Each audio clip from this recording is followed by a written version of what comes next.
Hello, everyone. Welcome to today's webinar on relationship building. My name is Alyssa Fader. I am the training director here at Emily's List, and I'm really excited to be here with all of you today for this webinar. There's a lot going on, and really appreciate you taking the time to learn with us on your journey to elected office. So I just wanted to start off by giving a brief background on what Emily's List is and what the training team does. So Emily's List elects pro-choice Democratic women. We are the largest resource for women in politics. We help recruit and train pro-choice Democratic women such as yourselves to run for office at all levels. Since our founding in 1985, we've helped elect over 100 women to the House, 26 to the Senate, 16 governors, and nearly 1,100 women to state and local office. We've also had over 50,000 women sign up to learn how to run for office, including many of you on this call. And the training team, in conjunction with many of the other departments here at Emily's List, is really here to provide you with the skills, tools, resources that you need to have a successful run. So I wanted to start by going over our agenda for today. We are currently in welcome and housekeeping announcements. Welcome. We're going to talk about relationship building in your community. We're going to do a question and answer break. Some of you have already sent in very good questions. We're looking forward to answering them. We're going to talk about relational organizing as a voter contact tool with our friends at Voter Empowerment Project. I'll introduce them when their time has come. We'll have another question and answer break. We'll talk a little bit about one-on-one conversations as a relationship building tool, and then we'll go over key takeaways. So let's jump into it. A few norms as we get started. First, invest in our time together. There are a couple of exercises in this webinar. We would love for you to participate in them using the chat box in your control panel. This training is really here to help you learn, so please take advantage of it while you're here. Second, all questions are valid. Same place, put them in the text box in your webinar toolbar. We will be taking questions at a selected Q&A time, but you can put in questions as we go. And the last is that slides are internal. We're going to send you a recording of this webinar after the training, so you don't have to worry about taking notes or anything like that. You will get all the material after the fact. Let's talk about our goals for today. First, we're going to talk about why relationship building is so important for campaigning. Some of you will find this very new. Some of you will find this very obvious. We have a wide variety of experience here on this webinar. Identify who you should target to have relationships with, and then we're going to develop skills for building relationships, both with community leaders and, again, using relational organizing skills, which is something that our friends at Organizing Empowerment Project will talk all about. So let's talk about some of the basics. Why are relationships important? What do they help you do? So relationships help you do a lot. They're really important. They help you establish ties in the community. No one shows up in a community, even if you've lived there your entire life, knowing absolutely everyone that you should. Relationships are a great way to make sure that you are establishing the ties that you need. It helps you understand your community's challenges and values. You only have your lived experience. You only know that your challenges and values. Being able to understand what other voters care about is really crucial in a campaign. Similarly, building trust with communities and gaining perspectives different than your own is really crucial for building a successful campaign that can speak to lots of different experiences and lots of different audiences and voters. Relationships also help you identify allies and obstacles. It's really important for you to have an understanding of who's really going to help you, who's kind of a value neutral person, and who is going to be a challenge in your campaign, and what motivates them and why it is that they might be opposed to some of the work that you're doing. And overall, all of these things help you build your power, your personal power to act on the issues that matter to you, to enact policies that matter, and campaign and win the campaigns that you're running. So all of these relationships taken together help you build a really holistic campaign that's going to be successful, tied in with the community that you're running in, and also make sure that you're keeping up with everything that's going on where you're running. When you walk into a relationship building conversation, you probably are going to be asked a lot of questions about your values. You should be prepared to talk about those values. Values, as defined here, are your intrinsic beliefs. They are enduring. You want to stay true to your values, no matter who you're talking to, so you want to be clear on what those values are. And values are not policies. It's okay if you walk into a conversation knowing what your values are and still wanting to hear from the community as you're building your policies. We have a whole webinar on how to tell your story in a way that reflects your values, which is available on our website. We'll reference it and send it out later. But you really want to make sure that you are able to clearly communicate what your values are when you enter into these conversations. So who should you build relationships with? This short answer is everybody, but let's be a little bit more specific. Current elected officials for the area. No matter which office you're running for, you want to know who else is involved in this community. Second, leaders of the Democratic Party. Leaders of local progressive organizations, such as unions, environmental groups, etc. These folks play a really important role in turning out other people to vote and in being really active thought leaders in your community. Leaders of key constituency groups, religious groups, diverse groups, etc. And key local business owners who often have are very active voters and active participants in elections. And of course, the voters themselves. One of the ways that I'm going to recommend you all think about building your relationships and prioritizing is through something called power mapping. So this is a power map. It's a very common practice. You can Google power map and you'll find this. And basically what you do is you chart people in your community out based on where they fall in this sort of spectrum. So most influential or powerful in terms of your objective. Often this is used in terms of issue campaigns. That's why it says objective, but it still applies to your campaign as well. Someone who is influential or powerful and getting their endorsement would be a really big deal. Least influential or powerful in terms of your objective, strongly supports your objective or position, or strongly opposes. So to provide an example of what that might look like, I have put Emily Kane as the mayor here in this fake town that I've come up with, the head of Emily's list.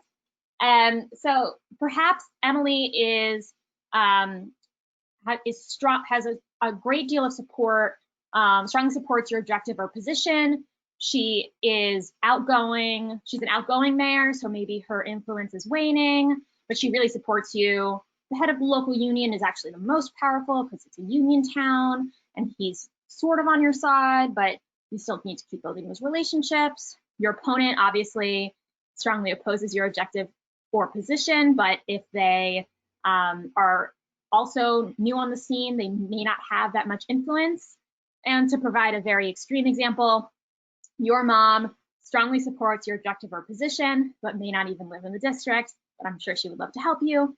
And similarly, your opponent's mom really wants them to win and probably doesn't want you to win. But I'm sure they're both very lovely moms, but they make for very handy examples in this power map.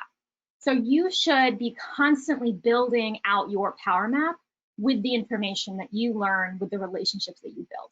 You're not going to have all the information at the beginning. You may have a lot if you're already really tied in, but you want to have a clear picture of where are the relationships you need to really invest your time and where are the ones that you don't need to spend as much time on. Another way of doing this is to start showing up. This includes virtually right now when things are not happening in person. Attend your county Democratic Party meetings as much as possible. Connect with local electeds. Local electeds love talking to people. They don't get as much. I think that often those of us who pay a lot of attention to national politics don't realize how much local politicians want to talk to us.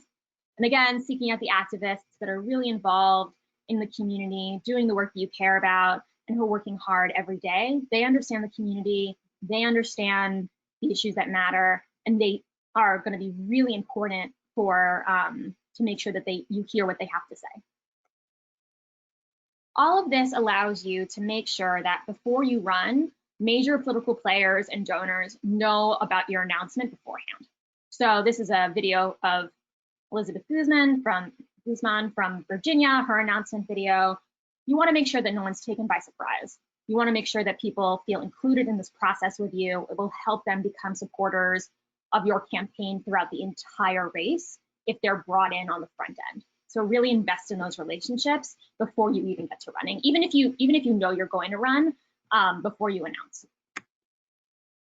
And finally, of course, there's your voters. The most important, perhaps. You want to think about these questions. Who are your targeted voters? Which constituency groups are most important to your campaign? What demographics make up your community? How do you want to communicate with them?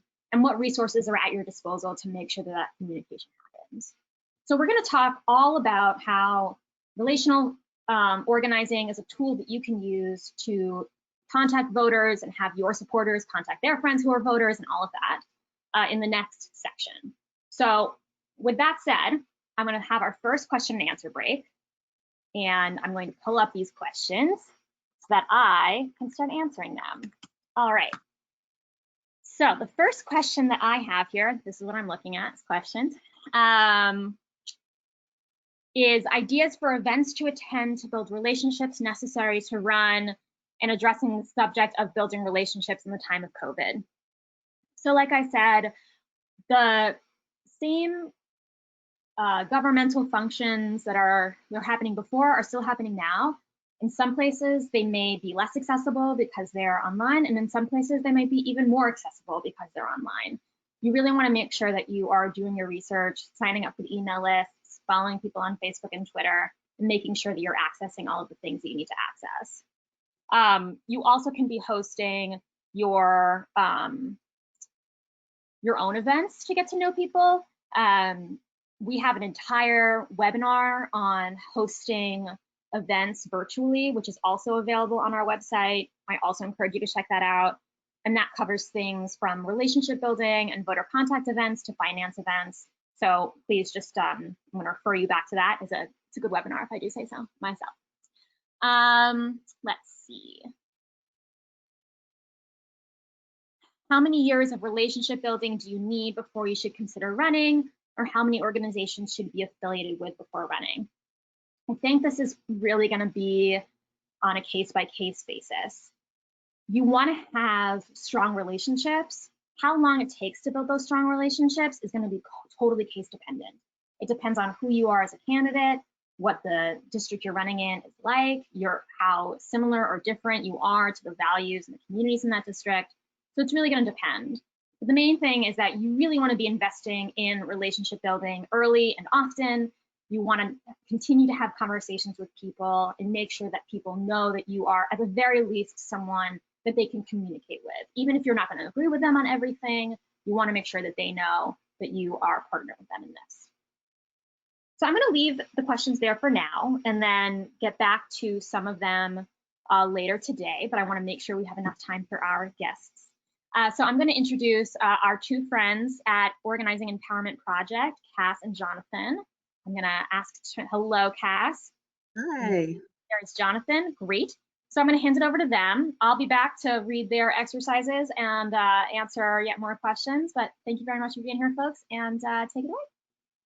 Hi, everyone. I am Cass Bowers. I am a coaching specialist here at Organizing Empowerment Project. You'll see on the screen a bunch of our friends that we work with, our colleagues, all former organizers that are passionate about Organizing Empowerment Project. And with me is Jonathan. Go ahead, Jonathan. Hello, yeah, I'm Jonathan Levine. I'm the trainer and coaching specialist for candidates and hard site committees. So I work with folks running for Congress and state legislatures all across the country, helping them put together a relational program that builds both electoral voting networks as well as networks to help you run your campaign.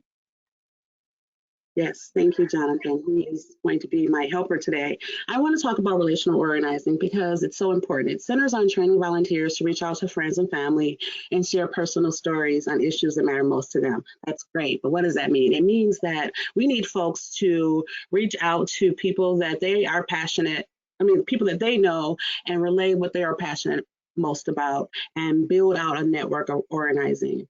Relationships. So really just finding folks that have similar interests as you and building out your network of relational organizers.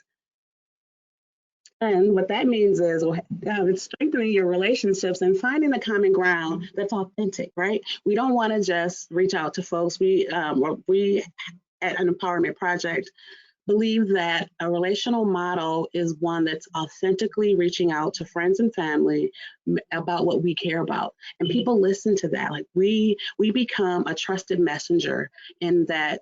Once we do, people will respond because they know us. They want to help us. They want to do the thing that we want them to do. So that's what relational organizing, kind of a high level view of what relational organizing is about. The other thing that is really important to consider when you are putting together a relational program for your campaign is you really want to think about time. Time is the greatest and most valuable resource you have. So when you're thinking about building out your relational networks, it's important to maximize your time. You start with the people that are closest to your campaign and you move out asking them to invest their personal networks into your campaign. And as you're building that out, you really want to be thinking about lifting people up the elevator of engagement. So with your kitchen cabinet, you can break them up into departments and have them build a team of top volunteers from their own network to help manage various programs of your campaign. So like field, finance, data, all of that kind of stuff. We know from studies that friends reaching out to friends is 9 times more effective than if an organizer were to do it, and that volunteers that have more ties to a campaign spend more time with that campaign. So essentially, you want to try and make your campaign be like the cool place to hang. You want to train your folks so they're empowered to work, to do the work that you need them to do, and give them responsibilities as they ask for them. So it is an elevator. So you need to be sure that you're, again, listening and making sure that you're letting folks get off on the floor that they're comfortable with. But your goal, especially with your inner networks, is to make sure that they are ready to help you, not just for this election, but for the next election.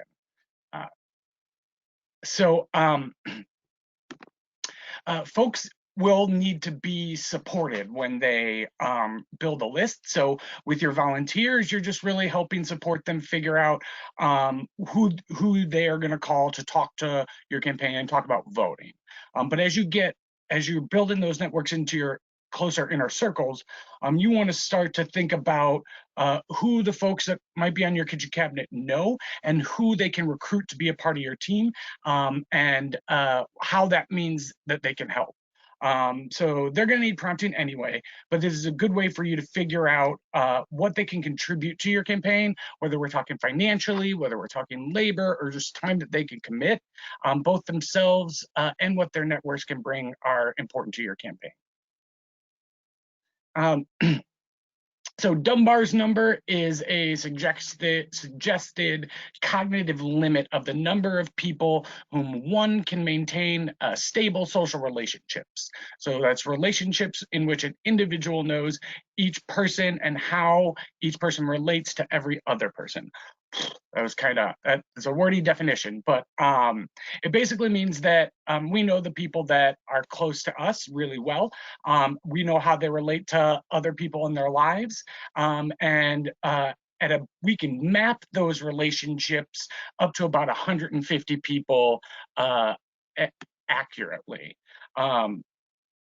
So this is important because while we have worked with groups who, over the course of a 6-month period, have seen up to 40% growth of their relational program over the course of 6 months, it's really important for your campaign that you really think about your relational program as something that is quality, not quantity. It's about filling in the gaps with voters. It's about filling in the gaps with folks that generally are politically invisible.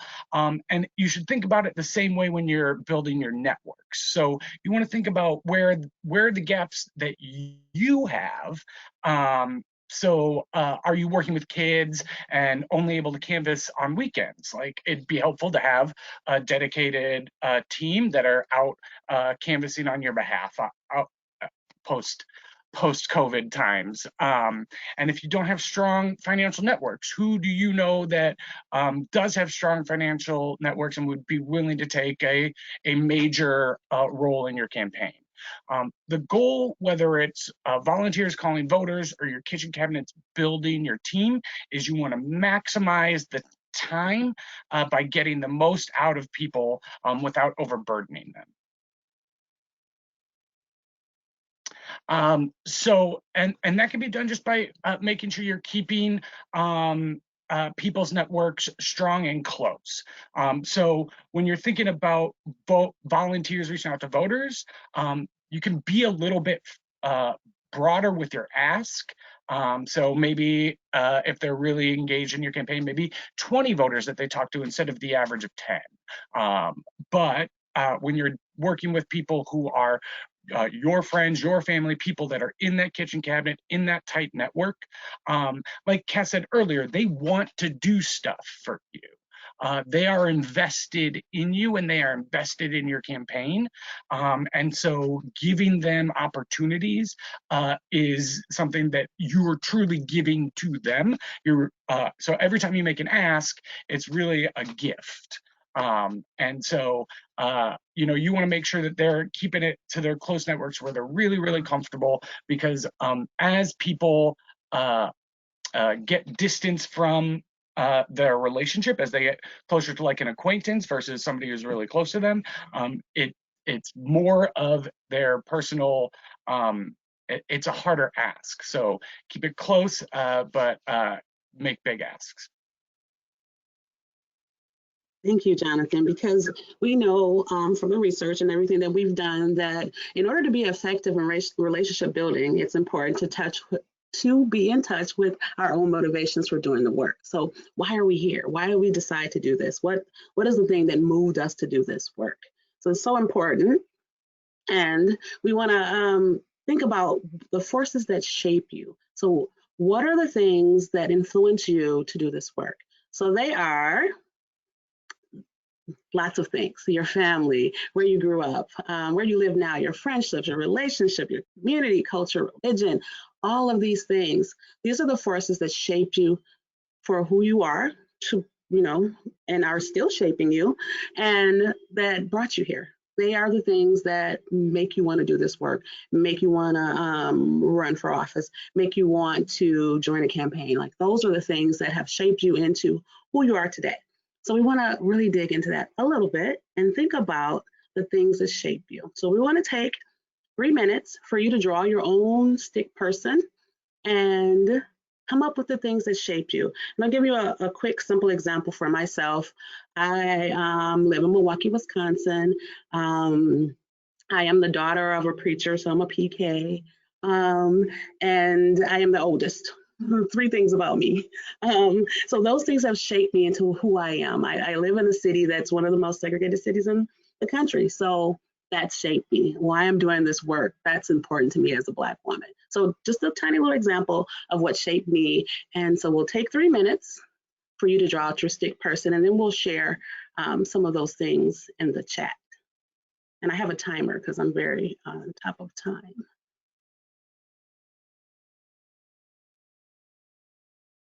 So just a few minutes.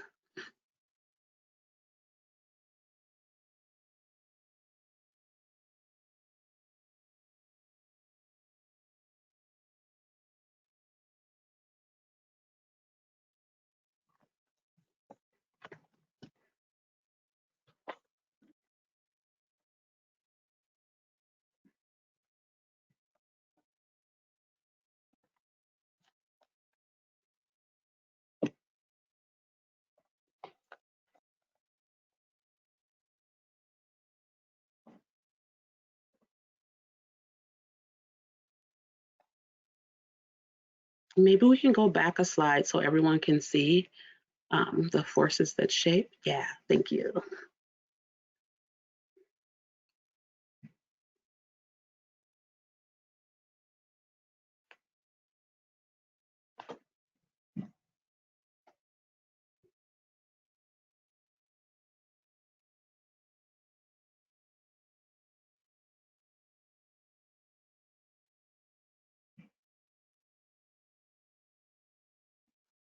I'm such a talker. I try not to talk during this period, but I can't help myself. I have about 1 minute left.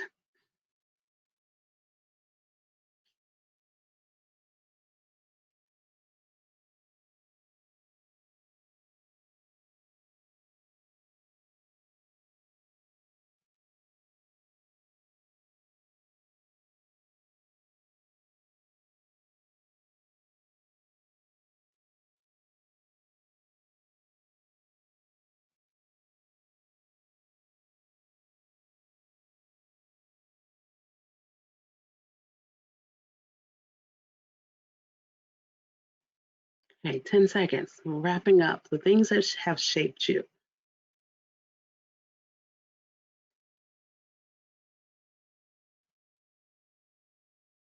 All right.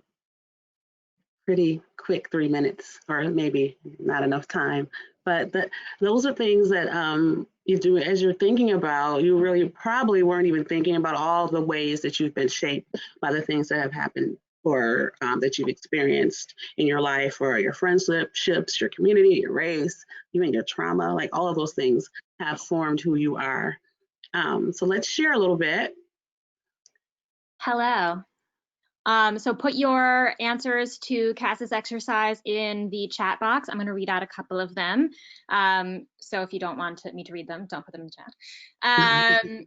From Nina, we have progressivism. She's an immigrant, LGBT, domestic violence, feminism. Wendy has being a mother, respect for the environment, and having kids with learning disabilities. Katie was raised in a family business. Donna, family, community, and faith. Clara, child of an incarcerated parent. Ooh, we got a lot now. Those are let's stick with those. I'm also quite a talker myself, but these are all excellent. Thank you guys for sharing. And as you read the chat or you see what she's read out to the chat, you'll find connections. You'll find the connections that you have with just the folks that are here today. And that's kind of what the exercise is about. It's for you to find connections with your volunteers, people that are helping you in your campaign. Like it's for you to do that. So we all have a connection. We just need to find those connections. And this exercise kind of helps with that, because as people were sharing, I could think, oh yeah, that's me. I have a connection there. So that's what it's for. So I think we're 2 slides up now because I had you go back. Yeah, so what we saw, so connecting your story. So we want to think ahead. So we did that exercise to kind of think ahead of what are we going to ask folks to do? That's what's important. What are we going to ask them to do? What values move me to take action that I can connect with someone else for them to take action? And that's kind of how it works to inspire other people. And then what experiences in my own life have shaped my values to be cause for me to be involved, the same way we can get volunteers and other folks to be involved. So we really want to connect our story and think ahead, like the things that shaped us shape other people as well. And we want to encourage our volunteers to lean into their story. So as you draw out your little stick person, you're leaning into that. You're thinking about all these things that shape you. You're connecting that with your volunteers, and you're encouraging them to do the same thing. So when they're talking to other people, they're also leaning into their own stories. And we want to connect. Oh, we want to, the stories are impactful. So real life impacts policy. We see that right now. We see those changes coming right now. They allow us to express our values as lived experiences, build meaningful connections with others, but it's also an organizing tool. You don't think of it that way, but your storytelling, the impact of your story is an organizing tool to motivate, to engage, and to help others find their own stories. And so that's really what we want to do with our stories, the impact that can help us. Okay. And we want to connect more than anything. We don't just want to contact and reach out to a bunch of people. Like Jonathan said earlier, it's about quality over quantity. We want to connect with folks and help them to help us and to help the community and to help the thing we want to move. And that's it for us. Cass Bauer's organizing project and Jonathan Levine, Empower. We're both coaching specialists. We're just on different areas. Jonathan is the person that does all things campaign related. And that's who we are. I'm muted. You guys are great. That's what I was saying. Thank you so much for training us. So fun to have such lovely, lovely trainers around. My people. Okay, so we've got a couple of questions. We're at question time. We have a couple of questions that came in through the texting that we sent out earlier today already. So I'm going to start with those. So folks would like to know how they can build connections with independent or left-leaning Republicans in rural areas. I thought that might be a good relational organizing question for you all. Yeah, sure. I mean, you know, it's about time and listening at the end of the day. So again, asking open-ended questions, like getting to the places where those folks are. So you know, in some of those places, it might mean hitting up the bar in the small town, like right now. Like, even though you may not want to do that right now for your own health and well-being, I mean, that's where the folks are. And then it really comes down to anything else. It's showing up and listening. People want to be heard, and they want to feel like you have heard them. You don't have to agree with somebody to empathize with them. And so that's really what it comes down to, is engaging them, and then putting in the time. So coming back to that bar or going to the bowling alley next week, whatever it takes. But yeah, just listening. Cool. This is a similar question, but I think is worth expanding on some of the relational stuff too. I'm in a primarily Republican rural district. People are very against the COVID restrictions, protesting and police reform. COVID is not something we've had to address in campaigns before. How do you build relationships in the current climate when people don't want to learn or refuse to believe facts? Spicy. I can take that, or Cass, do you want to? Either, go ahead. Okay. So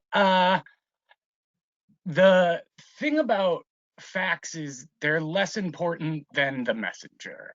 So there's this big book by a guy named Steve Martin. It's very dense, and it's not the banjo playing Steve Martin. It's an academic. But the idea is basically people are more they are more willing to believe it matters more who says a thing than whether or not that thing is true.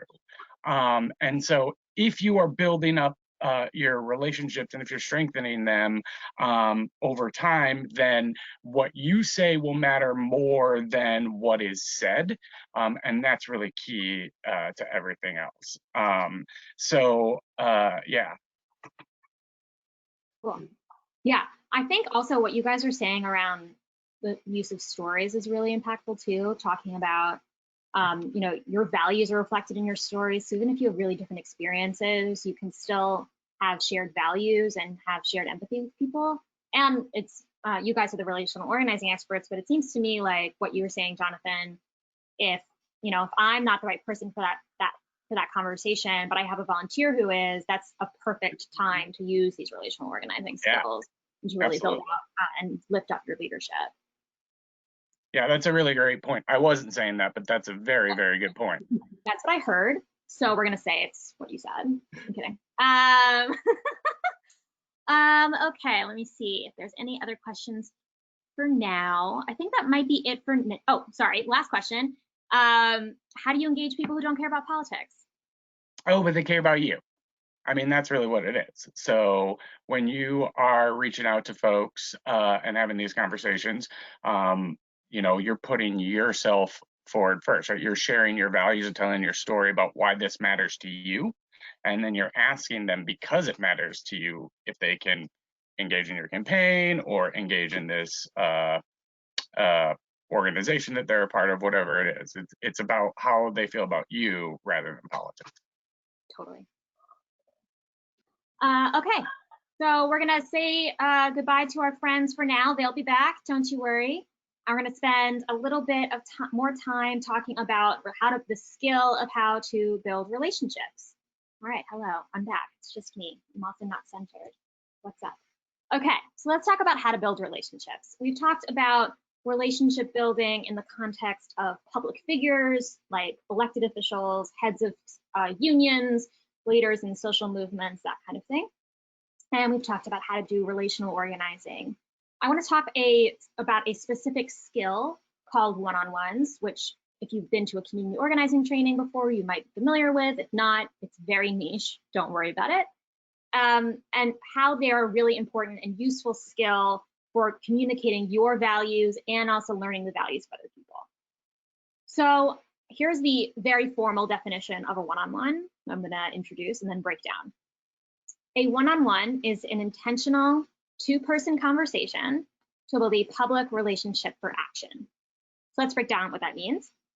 A one-on-one is with two people, one-on-one, right? You can have other kinds of conversations. They're just not the same thing as having a one-on-one. I want to just be clear about the differences between those two things. A hand gesture dramatically for you. They're intentional, which means that they are planned. They are scheduled. They are not, you run into your friend at the grocery store and then you talk to them for 5 minutes. You run into your friend at the grocery store, you say, hey, I've been wanting to talk to you. Can we get coffee next week? They are intentional and blocked off parts of your day.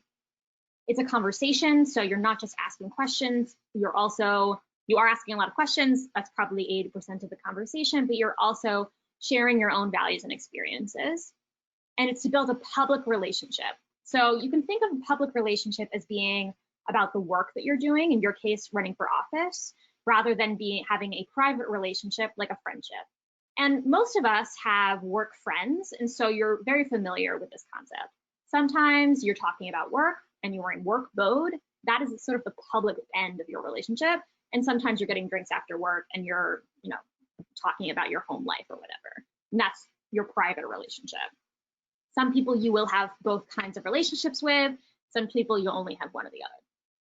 And it's for action. So it is for the purpose of moving forward your campaign, moving forward your issue, really being able to do something with this relationship rather than the relationship being sort of the end within itself. And the reason that we have one-on-ones is so that we can identify someone's self-interest. So we actually have already talked about self-interest when we talked about the different values and experiences that have shaped you, the things that matter to you. That's your self-interest. So a self-interest is not selfishness. It is not being self-interested. It is simply a fancy term for somebody's values. It's the thing that makes them tick, gets them out of bed in the morning, the reason you chose to run for office, the reason you are on this call. And people have lots of different values. They have values motivated by their jobs, values motivated by keeping those jobs, values motivated by their altruism and by their wanting to see an improvement in the community. All of those are self-interests, and your job in building relationships is to understand what somebody else values and to be able to build those relationships. So what does this look like? I'm going to show a brief video. This is from, let me find the beginning point. So this is from a training school online called Resistance School, which doesn't exist anymore, but they have a lot of videos that you can watch from when they did. And this is sort of an introductory one-on-one, and it has little bubbles that pop up to highlight what's going on. So you tell me in the chat if this isn't working. Hi. Hi, I'm Jeff. I'm Julie. So nice to meet you. Nice to meet you too. Did you find the coffee shop okay? Yeah, thank you for the directions. I'm so glad that Sarah connected us. Yeah, me too. You're not from Boston originally. No, I'm not. I'm from Rockland, New York. It's the suburbs outside the city, and I came to Boston a few years ago for school. Oh, okay. What's Rockland like? It's really boring. There's a lot of shopping malls and parking lots, basically. My hometown is actually Shelton, Connecticut, and sounds very similar. We have the only wiffle ball factory in the world, so it's like our one claim to fame. I'd really like to get to know you a little bit better and tell you about this organization, Boston Educators for Social Justice, that I work with, because I think there might be some interest there. When did you start caring about public education? I feel like I've really always cared about education for a long time. So since you were little, since you were young? Yeah, so both my parents are immigrants, and my mom always told me that they came to this country so that I could get a good education. So she really made me take it seriously. Yeah, both of my parents are actually immigrants too, from India. Where did your parents immigrate from? So my dad came from Bulgaria, and my mom was born in Tunisia, and they both met in France, and then I was born in New York. Yeah, my parents kind of sent a similar message to me. In India, education is really important. I had this one really good teacher in 3rd grade, Mrs. Weedham, who's kind of the one teacher that made me feel really creative and heard. Did you have good teachers in your school experience? There are a few that stand out. One for me is definitely Mr. Alexander in 8th grade, who taught English and always affirmed my writing. He was really cool, and he was just a really fun teacher too. Sarah told me you got interested in education when you were in Philly, but it sounds like you had a good experience. When did you get interested? They closed 24 public schools in Philly a few years ago when I was there, because they said that there wasn't enough money for public education in the city. And I volunteered for a community organization and actually got to know a lot of public school students, and they would tell me that in their schools they didn't even have enough books, they didn't have nurses or guidance counselors because of all the budget cuts. So I was like, wow, how is that possible that, you know, I went to good public schools where we had everything we needed, and yet these students in Philly didn't have access to the most basic things. I'm wondering why it mattered to you so much what was going on in Philly, if your own experience was a good one. Yeah, that's a good question. You know, like I said, I think it really comes from what my mom used to teach me. Education is really important.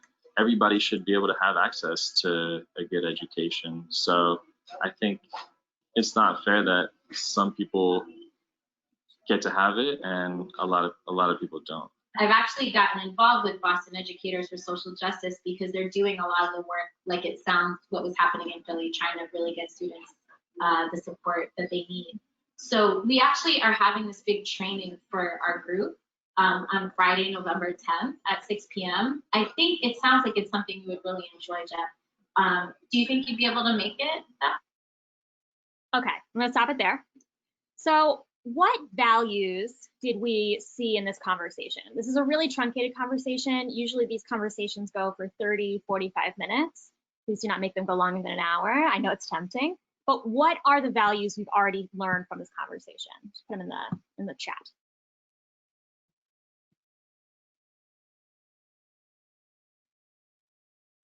Great, education, family values. They connect on that their families are immigrants. They really value good public education. There's also a conversation about fairness, right? All of those are really big picture issues that if, I don't remember what this guy's name was it Jeff? We'll say it's Jeff. If Jeff showed up and said, I really care about fairness, we would have no idea what that means or what it looks like or why. But because of this conversation, we've learned not just that he cares about a good public education, but why he cares about a good public education. All of your one-on-ones are going to be able to be reflective of having this sort of a conversation. Like I said, it'll probably be longer, but those are some skills that you can really build out in your relationships.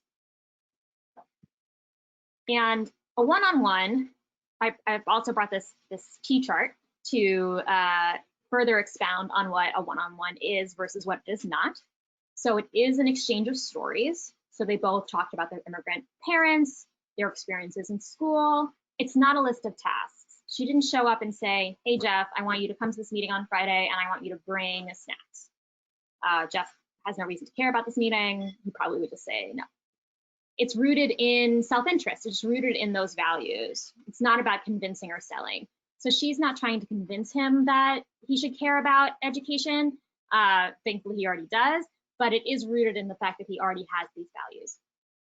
It's a conversation, so it's not just an interview or one way.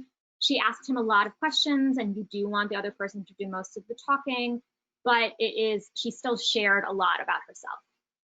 She was curious, she asked good questions, she asked him follow-up questions, but it wasn't prying, it wasn't anything that crossed any sort of line of appropriateness.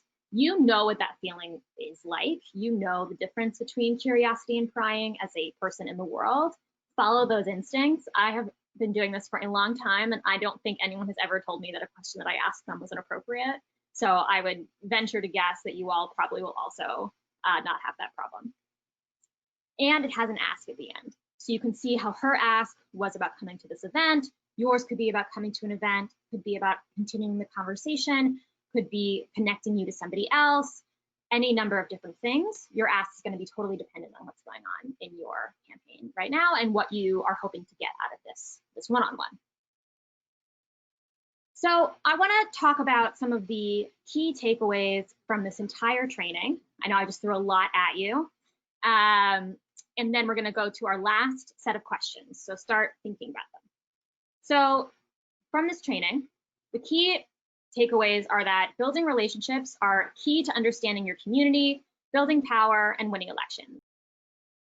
You can use the skill of one-on-ones to build relationships both with power holders in your community and as a tool of relational organizing. And one-on-ones are a tool to share your values, your self-interest, and experiences through storytelling and asking good questions. So with that, I'm going to ask our friends from Organizing Empowerment to come back.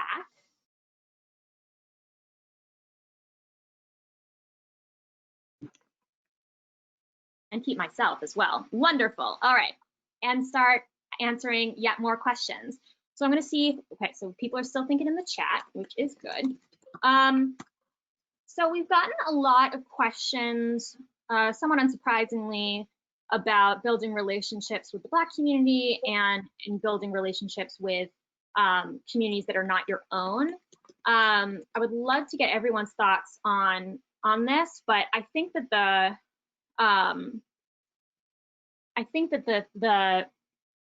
thing that I would say, and this goes back to what Jonathan was saying earlier, is that folks really just want to be heard and listened to, and to believe that you are investing in them and their community. That applies to any community you're speaking to and anywhere that you are going, especially if you're talking to a community that is not your own, no matter what that community looks like, whether they be Black or Latinx or LGBT or disabled or anything like that. That is my primary recommendation. The other thing that I would say is that you also want to be sensitive to some of the challenges that communities that are different from your own, which again incorporates a lot of different identities, have with voting and with engaging with the electoral process. So for example, a lot of the times Democratic operatives will invest in and build relationships with Black communities and Latinx communities really late in the game, like the month before the election, because they see them as being reliable Democratic voters.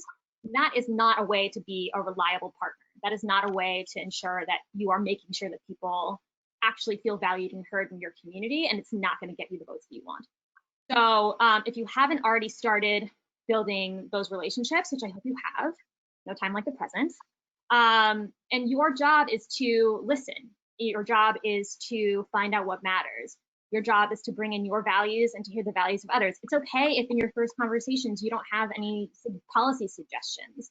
That's not why you're there. You're there so people can tell you what matters to them. So those are my thoughts.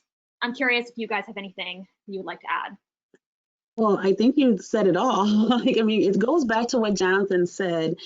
It's because you're there because it's you and you want to connect. If it's an authentic connection, people know that, like they can feel it, especially, I mean, I can't speak for every person, but with communities of color, absolutely it happens where politicians come in a month before election and now they want to talk to us about X, Y, and Z.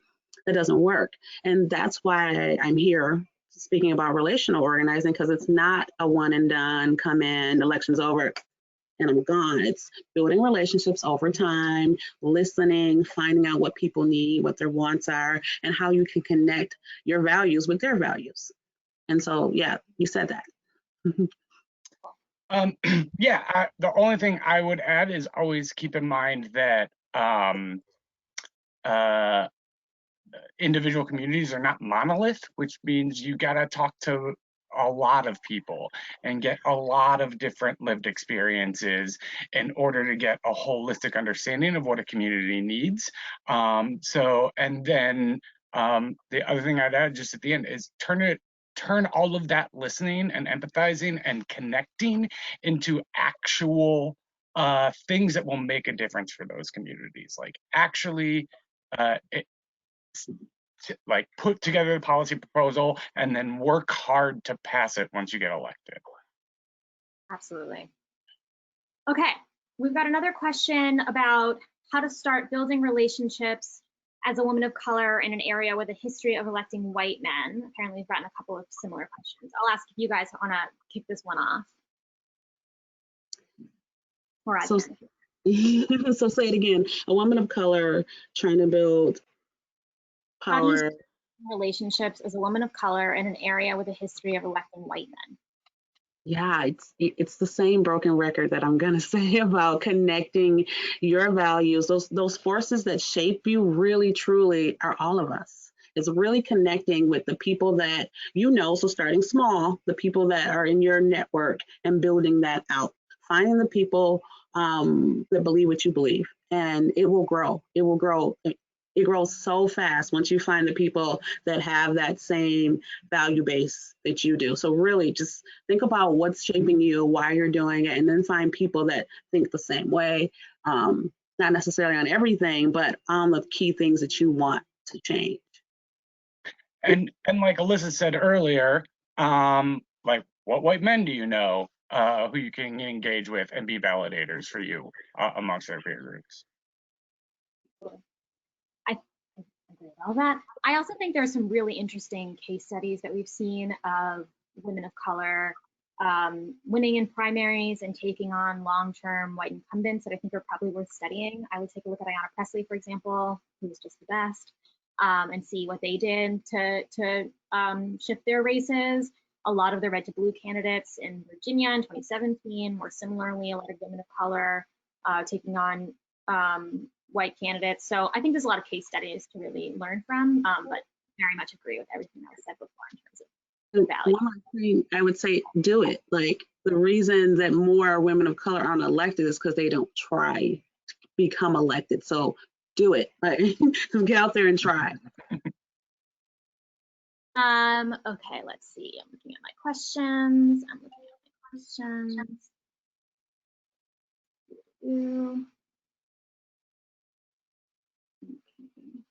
everyone. Just seeing what we should get to.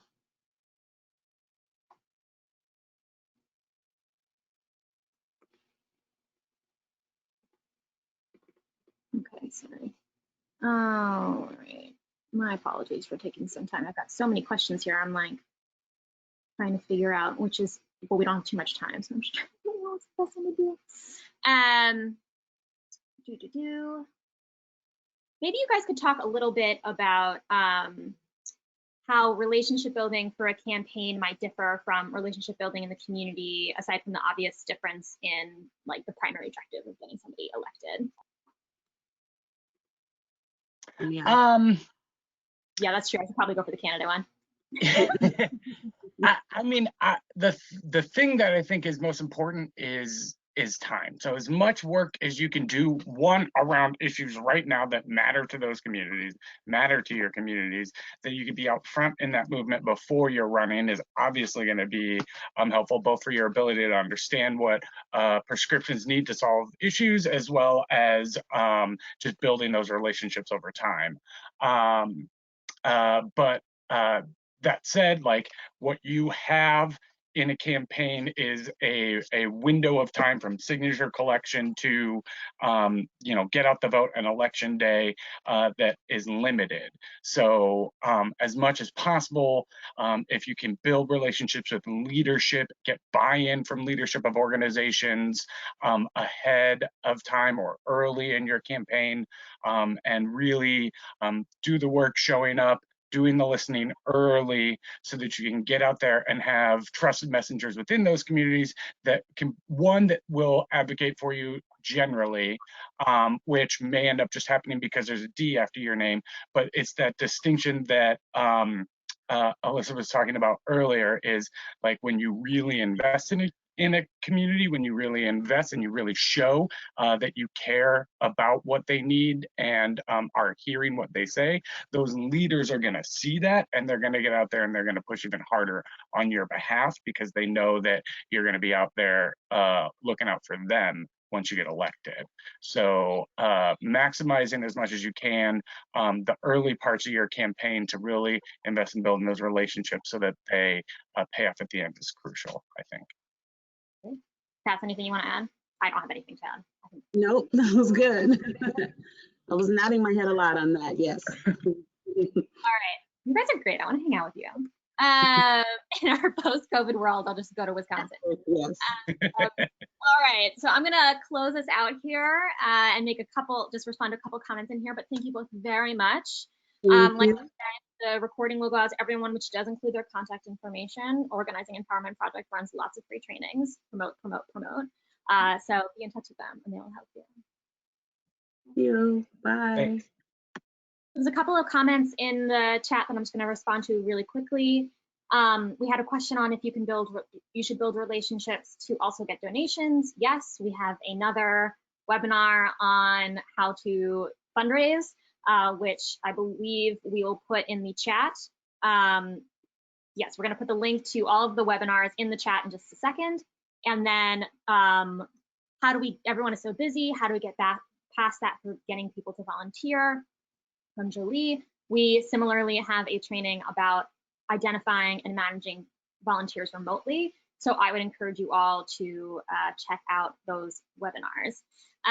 Great, Emma's just put them in the chat for all of you. Okay, so with that, you now have the link to our past webinars in the chat box. Thank you again to our lovely friends at Organizing Empowerment Project. It was so fun to have other organizers here with me. There are a couple of other resources I want to point you to. The first is the training center at Emily's List. It basically has everything you ever need to know about running for office, and it's also very pretty and very easy to navigate, so check that out after or in conjunction with watching the webinars. I also want to thank our funding partners for today. We would not be able to do this without their support, so thank you all very, very much. And with that, thank you for your time, and if you have any more questions, things to learn, you can always join our Run to Win Facebook group, and we will talk to you all very soon. Thank you very much. See you next time.